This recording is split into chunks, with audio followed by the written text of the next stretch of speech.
యొక్క ఆహారపు అలవాట్లు జీవన శైలి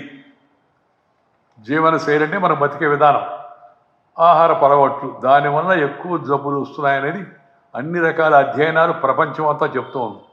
అందుకని నేను కోరేది ఏంటంటే దయచేసి ప్రజలందరూ కూడా తమ జీవన శైలిని పాత రోజుల దాకా తీసుకెళ్ళాలి. మళ్ళా ఉదయాన్నే లేయడం, కాస్త వ్యాయామం చేయడం, కొద్ది దూరం నడవడం, పని దగ్గరికి నడవడం, ఆ తర్వాత మన యోగా లాంటి మనకి ఉచితంగా వచ్చే ఆరోగ్య ప్రక్రియల యోగా వ్యాయామం అలవాటు చేసుకోవడం, దీంతోపాటు మంచి భోజనం, పౌష్టిక ఆహారం, అంటే మన పాత రోజుల్లో మనందరం సంగటి తినేవాళ్ళం, ఆరోగ్యంగా ఉండేవాళ్ళం. నాకు కూడా బాగా గుర్తుంది, మా అమ్మమ్మ సంగటి తయారు చేసి ఆ కుండలో నుంచి బయటకు ఆ తెడ్డేసి అంతా గెలికి బయట తీసి బండ మీద ముద్దలుగా వేసి చేతులు నీళ్ళలో తడుపుకొని మళ్ళీ ఒక ముద్ద వేస్తూ ఉంటే ఇష్టంగా తినేవాళ్ళం. ముద్ద, రాగి ముద్ద, అలాగే మన శనక్కాయలు పచ్చడి, లేకపోతే కారప్పొడి, కాస్త బాగుంటే వాళ్ళకి నాటుకోడి పులుసు పెట్టేవాళ్ళు. అది ఎంతో బ్రహ్మాండంగా ఉండేది, ఆరోగ్యంగా ఉండేవాళ్ళు. రాగులు, సజ్జలు, జొన్నలు, అరికెలు, ఇంకా అనేక రకాలైన సాంప్రదాయమైన పుష్టికరమైన ఆహారం మనకు లభించేది. ఈ మధ్యకాలంలో మనం ఈ పాశ్చాత్య వ్యామోహం అలవాటైపోయి కొంత ఆహారపు అలవాట్లు మారాయి అందరికీ. ఒకటి, ఉదయం లేయడం తగ్గిపోయింది, రాత్రి అనవసరంగా మేలుకోవడం, పొద్దుపోయిన దాకా అనవసరంగా. నైట్ షిఫ్ట్ ఉండేవాళ్ళు, డ్యూటీ ఉండేవాళ్ళు, ఉద్యోగం చేసేవాళ్ళ సంగతి ఎక్కువ కాదు, మామూలు జనం కూడా రాత్రి పూట ఈ టీవీ, ఈ సెల్ ఫోను, ఈ గూగులు, వీటికి అలవాటు పడిపోయి సగం మంది రాత్రి పొద్దుపోయిన దాకా మేలుకుంటారు, ఉదయాన్నే లేలేరు. ఇంకా మా అమ్మాయి రాత్రి పొద్దుపోయిన దాకా ఉండిందండి, అందుకని ఉదయాన్నే లేలేదు అన్నాను నేను మొన్న ఒక ఇంటికి వెళితే. ఏం చేసిందమ్మా పొద్దుపోయిన దాకా, ఏమైనా డ్యూటీ ఉందంటే ఏం లేదు, టీవీ చూసుకుంటుంది, ఫోన్ చూసుకుంటుంది. ఇది పెద్ద జబ్బుగా పరిణమించింది. అందుకని అందరూ తమ జీవన శైలిలో సెల్ ఫోను ఎంతవరకు అవసరమే అంతవరకే వాడుకోవాలి. ఈ సోషల్ మీడియాలో వచ్చే చెత్త, లేకపోతే ఉద్రేకం కలిగించి, ఆందోళన కలిగించి, నకారాత్మక భావనలు తెలియజేసే వాటిని మనం చూడకూడదు, మన పిల్లలను చూడనీయకూడదు. అసలు నేను ఇంకొక అడుగు ముందుకే చెప్తున్నాను, పిల్లలు రాత్రి 7 గంటల తర్వాత ఫోను వాళ్ళకి అందుబాటులో ఉంచకూడదు. ఇది చాలా అవసరం. మీ పిల్లల భవిష్యత్ దృష్ట్యా కొంత కష్టంగా ఉంటుంది, పిల్లలు బాధపడితే పర్వాలేదు, తర్వాత సుఖపడతారు.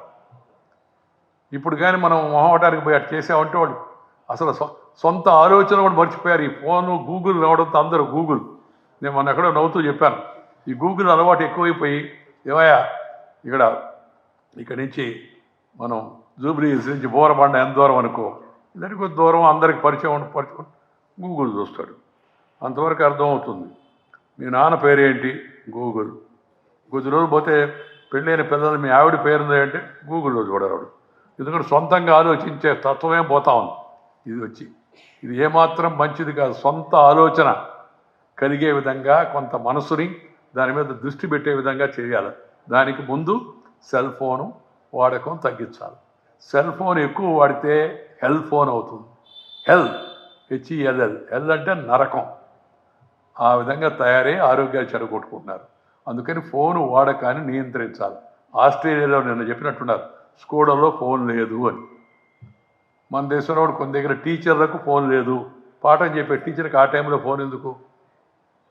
నిదానంగా ఒక్కొక్క అడుగు మనం ముందుకు వెళ్ళి అవసరమైన మేర వరకే ఫోను, అవసరం లేకపోయినా సరే దానికి తోడు కంపెనీలు మనకు అలవాటు చేసాయి కొద్దిగా ఫ్రీ, ఇన్ని కాల్స్ ఫ్రీ అని. వాళ్ళు ఎందుకు ఫ్రీ పెడతారో మీకు తెలుసు. మనకు ఒకసారి అలవాటు అయిన తర్వాత అప్పుడు ఇంకా దాంట్లో ఫ్రీలో నుంచి మనం బయటకు రాలేము. దాంతో గంటల తరబడి మాట్లాడుతూనే ఉంటారు, బిజీ అని. ఏం బిజీ అంటే ఏం బిజీ, అదే బిజీ, ఫోన్ చూడడమే బిజీ. సో ఇది దయచేసి ప్రతి ఒక్కరూ పిల్లలకి ఫోను అందుబాటులో ఉంచకూడదు, అవసరమైన వరకే వాడేట్టుగా చూడాలి. ఈ ఎలక్ట్రానిక్ టీవీ, అలాగే ఇప్పుడు ఈ రోజులో వస్తున్నట్టు వీటిల్లో కూడా చాలా అనారోగ్యకరమైన ధోరణులు ఎక్కువ అవుతున్నాయి. వాటిని చూడడానికి కూడా పరిమితంగా చూసే విధంగా అలవాటు చేయాలి. కొంపలేం మునిగిపోవు, చూడకపోతే ఏమన్నా అవుద్ది, ఏం కాదు. రాత్రి పొద్దుపోద్ది, మన సూర్యుడు ఉదయానికి తెలవాలి. మనం ఏం చేయకపోయినా కూడా. అది ఒకటి. రెండోది మనం శారీరక వ్యాయామం కొంత. పాత రోజులు అందరూ వ్యాయామం చేసేవాడు. అంటే ఈ బస్తీలు కుస్తీలు పట్టేవాళ్ళని కాదు. అందరూ పొలానికి పోవాలా, నడవాలి, కిలోమీటరు 2 కిలోమీటర్లు. మా తాత రోజు నన్ను కూడా సెలవులప్పుడు పొలానికి తీసుకెళ్ళేవాడు. నడుచుకుంటా పోతున్నాడు. నాకెందుకు రే అంటే, రే మొలతాడు కట్టుకున్న మగోడు కాలువ గట్టు మీద నిలబడకూడదు, గెనుం మీద దిగు పొలంలో అనేవాడు. దిగి తాత కదా ఇంకేం చేస్తాం, చెప్పినని చేసాం. అందువల్ల కొంత అలవాటు అయింది. ఆ తర్వాత సరే నేను ఆర్ఎస్ఎస్కి పోవడం, అక్కడ ఈ ఫిజికల్ యాక్టివిటీ పెరగడం, ఇవి చేసి మొన్నటి వరకు ఉపరాష్ట్రపతిగా ఉన్నప్పుడు కూడా రోజు ఉదయాన్నే లేచి గంట సేపు బ్యాడ్మింటన్ ఆడుతున్నాను. అందువల్ల కాస్త ఆరోగ్యం. ఇప్పుడు 75 నాకు. తిరుగుతూనే ఉన్నా. నేను చెన్నైలో ఉన్నా, రేపు ఢిల్లీ పోతున్నా, వారం తర్వాత అక్కడి నుంచి ఒరిస్సా పోతాను, ఆంధ్ర విశాఖపట్నం పోతాను. తిరుగుతూ ఉంటే ఉత్సాహంగా ఉంటుంది నాకు. రెస్ట్ అంటే మనం అరెస్ట్ అయితేనే రెస్ట్, మిగతాప్పుడు రెస్ట్ అనేది ఉండకూడదు మామూలుగా. ఇది ప్రతి ఒక్కరు కూడా కొంతసేపు యోగా మన దేశానికి అందించినట్టు అద్భుతమైన వరం. ఆ యోగా మన ఎవరు అన్నారు, సార్ యోగా అంటే సూర్య నమస్కారాలు చేయాలని. నేను చెప్పాను, నీకు సూర్య నమస్కారం చేయడం ఇబ్బందిగా ఉంటే చంద్ర నమస్కారం చేయలే బాబు అని చెప్పాను. 2 యోగా అంటే మోడీ అని. మోడీ గారు యోగాను ఐక్యరాజ్య సమితికి సిఫారసు చేశాడు. ఐక్యరాజ్య సమితిలో సిఫారసు చేయడం వల్ల ఇవాళ 192 దేశాలు యోగా ప్రాక్టీస్ చేస్తున్నాయి. మనమేమో అసలు పుట్టింది మన దగ్గర, దాన్ని మనం నిర్లక్ష్యం చేస్తున్నాం. యోగా అంటే యోగా అంటే అది మోడీ కాదు. Yoga not because of Modi, it is for your body. ఆ విషయాన్ని గుర్తుపెట్టుకోవాల్సింది అందరూ కూడా. గుర్తుపెట్టుకుని యోగా కూడా జీవితంలో కూర్చొని కూడా యోగా చేయొచ్చు, పడుకొని కూడా యోగా చేయొచ్చు, ఇంట్లో ఉండి కూడా యోగా చేయొచ్చు, పెద్దవాళ్ళు చేయొచ్చు, పిల్లవాళ్ళు చేయొచ్చు. అందరూ వాళ్ళ శక్తిని బట్టి యోగా వ్యాయామం నేను అందరికీ సలహా ఇస్తున్నాను. మంచి ఆహారం తినడం, మంచిగా వ్యాయామం చేయడం, ఉదయాన్నే లేయడం, మంచి ఆలోచనలు వస్తాయి. ఉదయాన్నే లేస్తే ఫ్రెష్గా. రాత్రి పడుకునే ముందు ఈరోజు ఏం చేశాను, నేను చేసిన వాటిని ఏదైనా పొరపాట్లు ఉన్నాయా, ఇంతకన్నా మంచిగా ఏమైనా చేసి ఉండొచ్చు అని ఆలోచించుకోవాలి. ఉదయాన్నే లేచిన తర్వాత ఇవాళ ఏం చేద్దాం అని పాజిటివ్ దృక్పథంతో ఆలోచించాలి. అలా చేస్తే ఎవరైనా పైకి వస్తే, నేను పల్లెటూరులో పుట్టా, మా నాన్న అమ్మ ఎవరు చదువుకోరు 10వ తరగతి పైన, రాజకీయాలు ఎవరు లేరు. కానీ పల్లెటూరులో పుట్టి 4 కిలోమీటర్లు నడిచి స్కూల్కి వెళ్ళిన నేను అంచెలంచెలుగా ఎదిగి దేశంలో 2వ రాజ్యాంగ ఉన్నతమైన పదవి ఉపరాష్ట్రపతి దాకా చేరుకున్నాను కదా. దానికి కారణం ఏంటంటే కష్టపడ్డాం. ఇష్టపడిన పనిని కష్టపడి చేస్తే నష్టపడేది లేదు అనేది అందరూ గుర్తుపెట్టుకోవాలి. పని చేయడం అలవాటు చేసుకోవాలి కష్టపడి.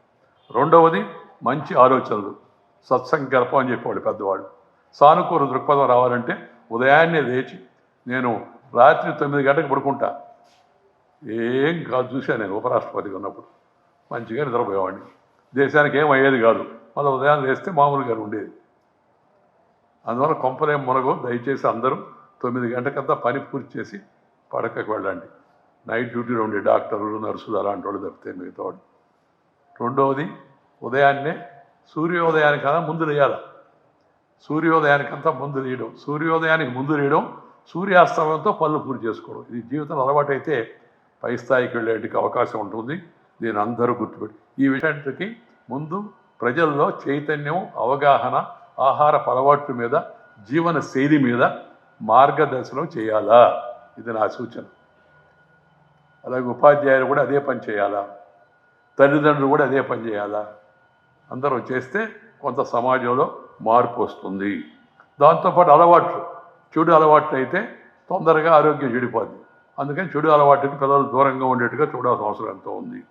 ఇవాళ మనం వ్యక్తిగత పరిశుభ్రత కూడా చాలా ముఖ్యం. మనం శుభ్రంగా ఉండాలా, మన ఇళ్ళు శుభ్రంగా ఉండాలా, మన ఒళ్ళు మన ఇళ్ళు 2 శుభ్రంగా ఉండాలి, మన దగ్గర ఉన్న వీధి శుభ్రంగా ఉండాలి, గుడి శుభ్రంగా ఉండాలి. దాని విషయంలో యువకులు ఎక్కడెక్కడ బృందాలకు ఏర్పడి శుభ్రతను పాటించేందుకు చైతన్యం తీసుకొచ్చే ప్రయత్నం చేయాలి.